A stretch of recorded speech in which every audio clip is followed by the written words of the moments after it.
মন্দিরের ভেতরে কিন্তু আমরা প্রবেশ করেই ফেলেছি। আর সামনে যে কাচের বক্সটার ভেতর দেখছো, ঠাকুরটাকে এমনভাবে প্রোটেক্ট করে রেখেছে যাতে ভক্তের ভিড় থেকে ঠাকুরকে বাঁচিয়ে রাখা যায়। আমরা কাচের ওপর থেকেই দেখেছি, কাজটাকে ছুঁয়েই প্রণাম করেছি। এবং এই যে গার্ড আছে, ইনি কিন্তু শেষ পর্যন্ত আমার ভিডিও করতে কোনো মতেই দেয়নি।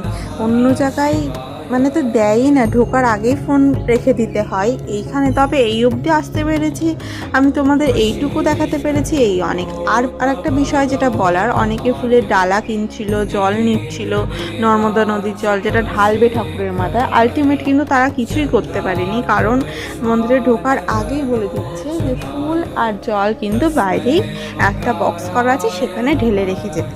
তো এই মহিলা কিন্তু খুব রুডভাবেই বলেছে ফোনটা বন্ধ করার কথা। তো আমিও তাদের কথা শুনে রেখে দিয়েছি এবং ঠাকুরকে ভক্তি ভরে সেই সময় দেখেছি। এই সেই ঝুলন্ত ব্রিজটা এবার তোমাদের কাছ থেকে দেখলাম। আমাদের আজকে দর্শন খুব ভালো মতোই কেটেছে। বাড়ি ফিরতে ফিরতে অনেকটাই সন্ধে হয়ে গেছে।